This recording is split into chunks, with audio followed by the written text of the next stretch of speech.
Hoje o programa Fórum vai discutir o trabalho para menores de idade no meio artístico. Segundo a Constituição, a idade mínima para o trabalho no Brasil é de 16 anos. Isso caso o serviço não seja uma atividade noturna, perigosa ou insalubre. A partir dos 14 anos, o jovem só pode trabalhar na condição de aprendiz. Mas a realidade é que é fácil ver crianças trabalhando na televisão, no cinema ou como modelos, por exemplo.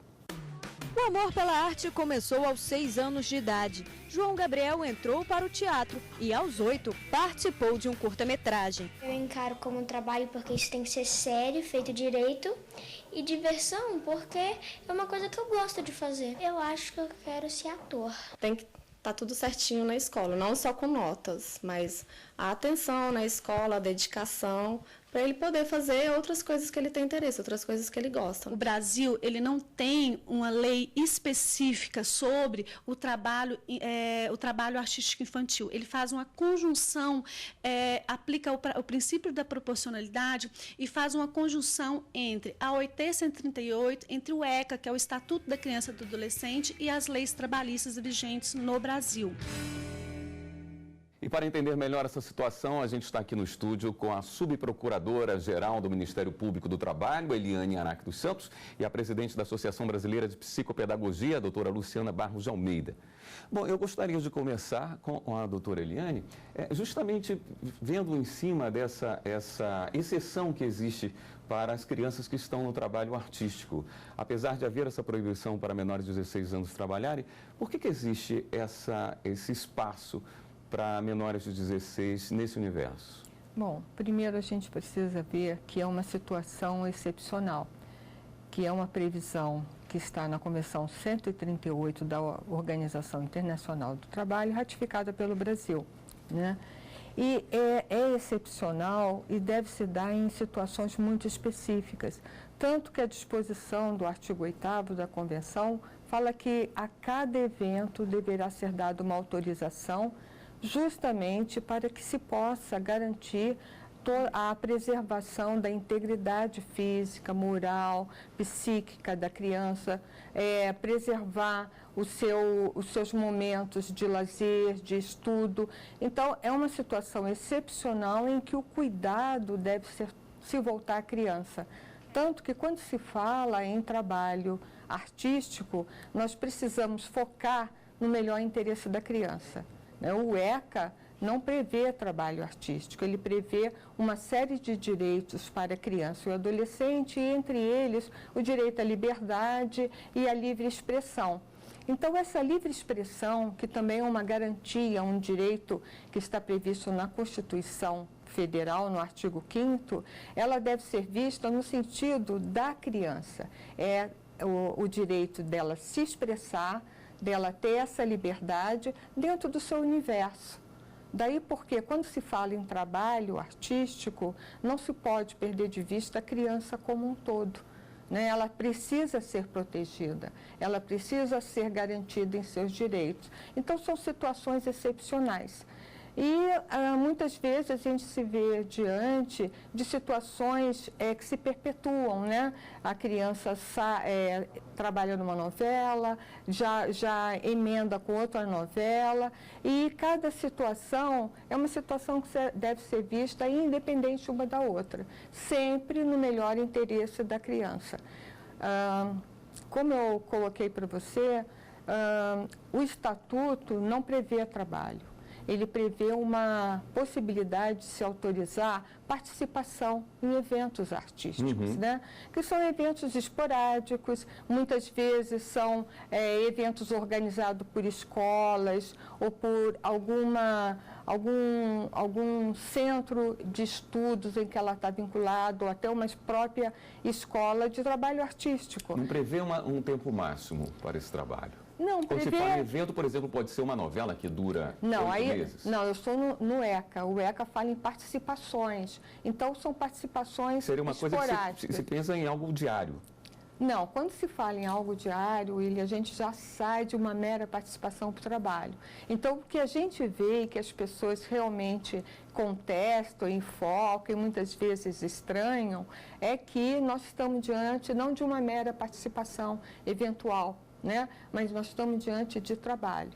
E esse trabalho tem que ser visto com um olhar, como eu falei, muito especial, sempre voltado para o melhor interesse da criança. É ela que interessa, é o ambiente em que ela está que precisa ser acolhedor para ela, né? Seja um propiciador de uma manifestação sadia. Daí porque é um trabalho excepcional, tem que ser autorizado previamente, porque precisa ser vistas e analisadas as condições em que ele se dá, e a cada evento é preciso que se tenha uma autorização específica. Doutora Luciana, como é que se protege uma criança numa situação dessa? Muitas vezes trabalhando no meio de tantos adultos e tendo essa responsabilidade que é encarar um trabalho. É transformar isso numa brincadeira? Pode ser um caminho?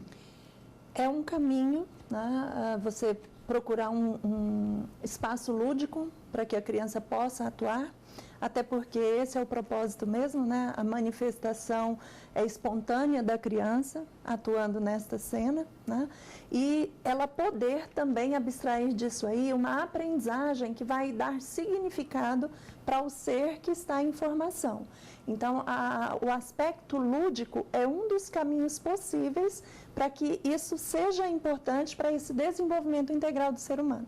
E acredito que até os estudos onde é permitido essa exceção, como a doutora Eliane colocou, vem muito a atender essa expectativa do desenvolvimento da criança, né? De poder manifestar suas expressões artísticas, que também são importantes, porque senão, com certeza, os estudiosos jurídicos vetariam por total.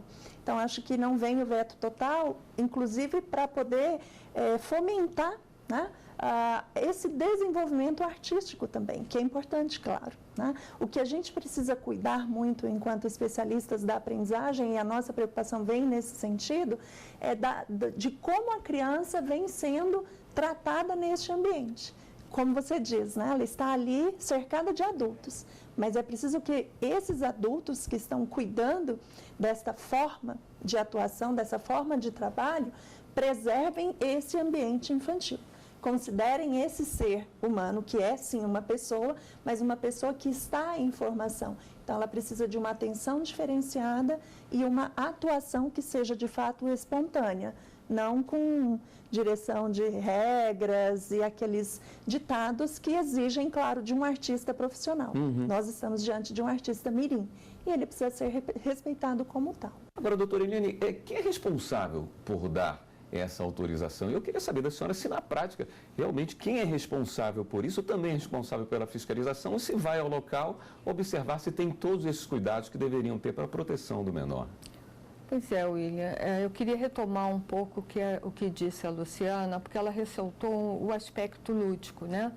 A criança, ela cresce e se expressa e vai adquirindo seus valores e conceitos sobre si mesma e sobre a vida, brincando. Ela precisa de ter esse espaço lúdico para ela se expressar espontaneamente, né? Para ela buscar com brincadeiras e com um universo imaginário, tratar e ir interiorizando conceitos e valores. O ambiente de trabalho é um ambiente rígido, com regras estabelecidas. Um ambiente de gravação tem um horário pré-estabelecido que muitas vezes, para que aquela gravação se dê, adentra na noite. Então é preciso que se tenha um olhar diferenciado quando a criança se insere nesse ambiente. E tem que ser levado em consideração na hora de dar a autorização. Lógico, por isso que a autorização tem que ser prévia. Porque ela tem que ser, se ter interesse no trabalho de uma criança, no trabalho artístico de uma criança, precisa se pedir a autorização e colocar em que ambiente esse trabalho vai se desenvolver, o que está se esperando da criança, qual é o contexto, roteiro em que ela vai estar inserida. Para que responsável por isso? Para que as regras sejam estabelecidas ao se dar a autorização. Inclusive, tem que ser, como eu já coloquei, a cada espetáculo, a cada evento que está sendo programado. Nós, do Ministério Público do Trabalho, entendemos que a autorização prévia, quero ressaltar isso, deve ser dado pelo juiz do trabalho, porque ele tem toda uma sensibilidade para a questão de como é um ambiente de trabalho, né? Ele tem toda uma formação e lida com isso diuturnamente. A fiscalização, quando nós estamos no ambiente do trabalho, ela é feita pela fiscalização do trabalho, que compete, né, fiscalizar as normas e condições de trabalho. Então, é importante que a fiscalização trabalhista esteja presente para zelar que as condições sejam preservadas. Como a gente está, assim, enfatizando aqui, o interesse da criança, ele é o primordial. A liberdade de expressão é a liberdade da criança se expressar do seu jeito e no seu ambiente que possa ter uma ênfase lúdica, né? Quando isso não é levado em consideração, quais são os prejuízos que podem trazer para a criança? O que a gente mais preocupa e tenta preservar é a questão da autoestima, que é como a criança se vê, né? A gente sabe que o conceito que a gente tem de si mesmo, ele vai se formando a partir das referências que os adultos que estão mais próximos vão formalizando sobre a criança. Então, a questão que mais preocupa é como essa criança passa a se ver a partir do modo como ela é olhada pelo adulto, né? Então, é um dos principais prejuízos. Para além disso, a gente vai preocupar com o desempenho escolar, que vai depender também de como ela está atuando nesse meio artístico, para a gente garantir frequência à escola, bom desempenho escolar, interação com seus pares, né? Então, são todos prejuízos secundários que podem advir dessa rotina no meio artístico, se intensificada, vai retraí-la destas outras atividades que são características da infância. Quando existe esse desequilíbrio, é fácil a identificação? Quais são os sinais? A própria criança vai mostrando desestímulo, falta de vontade para aquela atividade, né? Então, as pessoas que cuidam, e nesse caso os pais, os professores, são os primeiros a perceberem essas diferenças. Muitas vezes vem como isolamento, não quer mais brincar com outras crianças, não se sente aceita no grupo, vai se isolando, não quer mais participar de atividades sociais, né? Por exemplo, ir a festas, ir a passeios na escola, ou mesmo interagir com outras crianças ali no ambiente escolar. Não encontra motivação para realizar as atividades. São os primeiros sinais que a gente percebe que a criança está sendo afetada negativamente. Perfeito. Nós vamos para um rápido intervalo. Voltamos já com o programa Fórum. Hoje conversa sobre o trabalho artístico para menores de idade. Voltamos em instantes.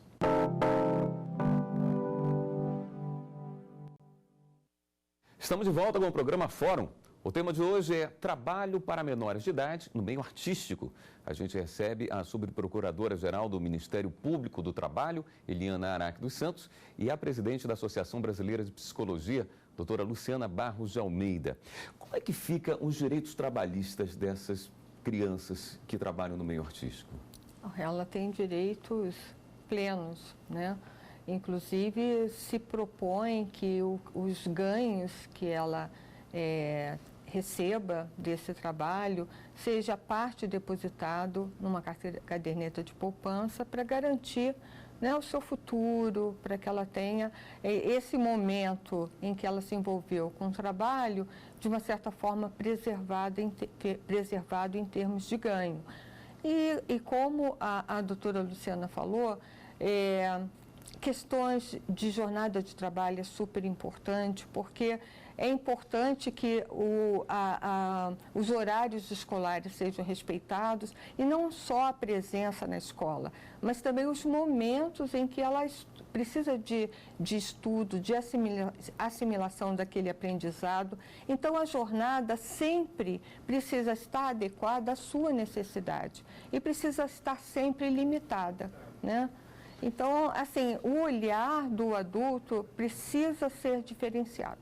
Essa questão financeira é muito importante, né? Primeiro, porque, por um lado, os pais se sentem tentados a dar seguimento a qualquer preço àquele trabalho nas crianças, por causa desse retorno financeiro, ainda que seja utilizado para ela.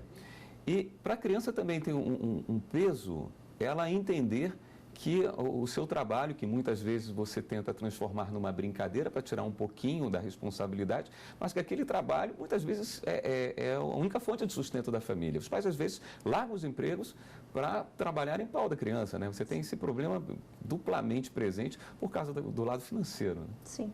E aí acho que quando a gente está nessa situação, os legisladores precisam ser ainda mais incisivos, né? Porque a criança, ela não pode ser essa fonte principal de renda financeira dos pais, né? A gente precisa cuidar muito disso, porque para preservar essa infância, a criança, ela precisa ser criança. A forma como a criança brinca na infância é a forma como ela vai lidar posteriormente no mercado de trabalho. Quando a gente pensa nisso, é muito importante essa preservação desse tempo livre da criança brincar espontaneamente, ser criança por si só. Tá? Porque é isso que depois, essa energia que ela vai acumulando nas brincadeiras, na livre expressão de suas ideias e pensamentos, é a mesma forma que ela vai empreender quando ela se tornar adulta. Então, quando nós pensamos dessa forma, nós precisamos a cada dia mais preservar essa infância, né?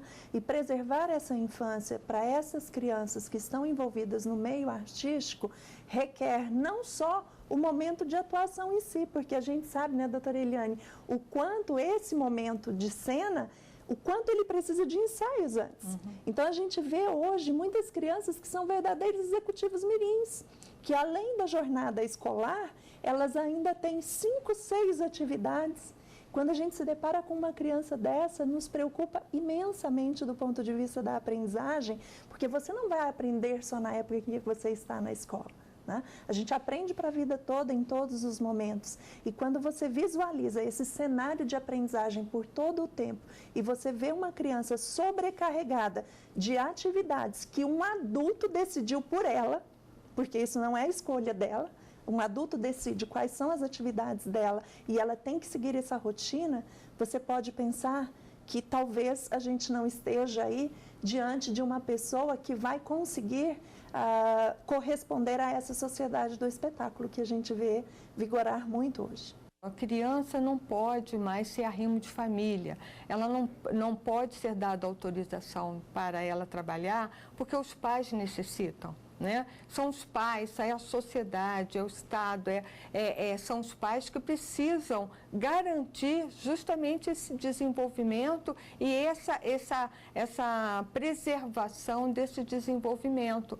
Então, dizer que os pais se interessam que ela esteja envolvida no trabalho artístico por causa do ganho que isso traz para a família é uma distorção, né, de uma realidade que tem que ser ao contrário, tem que ser olhada para que ela receba todo um cuidado. Nós tivemos a oportunidade de discutir já aqui nesse programa a questão dos funkeiros mirins, garotos de 14, 12 anos, que trabalham num baile funk, que entram no meio da madrugada, cantando músicas de duplo sentido, ou às vezes bem implícitas. Eu não vou nem perguntar qual a opinião que a senhora tem sobre isso, mas quem responde nesse caso? O empresário? É quem contrata? É a casa de show? Ou é o pai? Eu acho que todos respondem, né? O empresário, que tem uma responsabilidade, está envolvendo essas crianças e adolescentes numa atividade, né, fora de um contexto que lhes são, assim, que seria o próprio dessa idade e também fora de um horário, né, que também é impróprio. Então, os empresários são responsáveis e os pais também, porque eles têm que zelar para que as suas crianças também sejam preservadas. Então, todos são responsáveis. A sociedade também é responsável como um todo. A gente precisa aprender, eu acho que a nossa sociedade, a nossa cultura ainda, não vê a criança como uma pessoa humana especial em desenvolvimento que merece toda uma proteção. Aí entra mais um problema que é a erotização, né? Claro, né? Porque aí a gente não tem... Nós, na psicopedagogia, procuramos o tempo todo buscar, né? A nossa pergunta é, onde está a aprendizagem?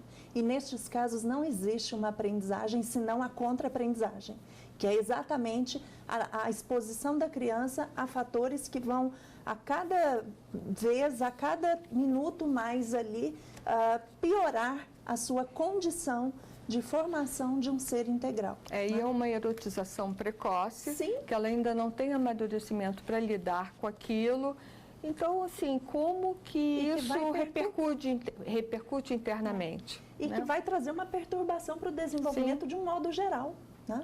Porque isso em nada favorece o desenvolvimento saudável, pelo contrário. Essas regras que a senhora já bem explicou, que valem para teatro, para show, para uma novela, como é que funciona no caso de um circo, por exemplo, onde a família mora ali, onde aquilo vai fazer parte do dia a dia da criança por toda a sua vida? Pois é, mais uma vez a gente tem que ver que a família precisa ter um olhar de cuidado, de preservação daquela criança. Logicamente, se nós temos uma família num ambiente circense, você não vai querer dizer que aquela criança em nenhum momento vai estar ali participando daquele que é o seu ambiente, daquela que é a sua realidade, que é ali onde ela está se formando e adquirindo valores, né? Mas justamente por causa disso é preciso que você não deixe de olhar aquela criança como tal e não deixe de preservá-la, né? Então, são assim, atividades adequadas ao seu desenvolvimento, em horários adequados, preservado toda a sua necessidade de lazer, a sua necessidade de descanso, a sua necessidade de interação com a família, com amigos, com a sociedade e a sua necessidade de aprendizagem. O que é mais prejudicial? Quando ela vive isso e de repente ela sai do meio artístico ou quando ela permanece por toda a sua infância? Porque quando sai também tem esse choque de você deixar de ter aquele ambiente que ela estava acostumada, a fama tem os seus contras, mas tem também um lado positivo da menina ser a grande atração do colégio, né? Sim. E de repente isso pode ser retirado do dia para a noite. É mais prejudicial do que quando ela continua nessa vida por toda a infância? Do ponto de vista de aprendizagem, William, a gente não tem uma resposta única, porque vai depender de cada caso. O sinalizador para poder tomar essa decisão é, primeiro, ouvir a própria criança. Como é que ela está se sentindo, se ela deseja se afastar, se ela deseja permanecer, porque a própria criança vai sinalizando, vai apontando o caminho que ela quer, né? Então, ela precisa ser escutada também naquilo que ela deseja. Pode-se pensar no lado positivo de termos crianças trabalhando, pela possibilidade dela mostrar o seu dom, como a senhora havia colocado no primeiro bloco. Também pode-se pensar que para algumas áreas, às vezes a criança se faz necessário para um filme ou para um trabalho publicitário, mas crianças estão sendo usadas, por exemplo, usadas talvez não seja a expressão mais correta, mas estão se abrindo espaço também para crianças em situações em que não se justificaria, como por exemplo um reality show sobre cozinha. Num caso como esse, é de se levar em consideração se existe algo de positivo para a criança estar ali, se não se pensar em não abrir espaço para esse tipo de mercado? Pois é, o que a gente vê é que criança chama atenção, né? Criança é um ponto de atração. Então, muitas vezes se utiliza a criança num filme artístico, como numa novela, por causa do público, por causa da audiência, porque chama a atenção a criança estar ali naquela cena, né? Então, a gente precisa ter cuidado com isso também. E uma outra questão é que a manifestação de um dom, né? Ela, assim, ela se dá e deve se dar naturalmente à medida que a criança vai crescendo. Por exemplo, pode-se ter escolinhas de teatro em que ela possa se expressar, a própria escola em que ela está inserida desenvolver atividades artísticas que ali ela vai se reconhecendo como tal, né? Porque a sociedade ela é complexa. É preciso que a criança veja toda aquela riqueza e complexidade daquilo que se oferece para que ela possa saber aonde que ela vai se encaixar, o que realmente tem a ver com ela. Qual a orientação que a senhora daria para o pai que tem um filho no mundo artístico? Saber ouvir essa criança, dar esses intervalos necessários entre um trabalho artístico e outro, isso é fundamental. E prover o mesmo tempo de trabalho prover em tempo livre, para a criança ser apenas criança. Acho que são cuidados preventivos que a gente vai ter pensando na formação do ser humano. Certo, muito obrigado pela presença das senhoras aqui no fórum, foi ótimo, muito esclarecedor e nós ficamos por aqui. No programa de hoje discutimos os trabalhos para menores de idade no meio artístico. Participaram conosco a subprocuradora-geral do Ministério Público do Trabalho, Eliane Araque dos Santos, e a presidente da Associação Brasileira de Psicopedagogia, a doutora Luciana Barros de Almeida. Se você quiser acompanhar esta e outras entrevistas, acesse o site da TV Justiça, tvjustiça.jus.br. Até o próximo programa.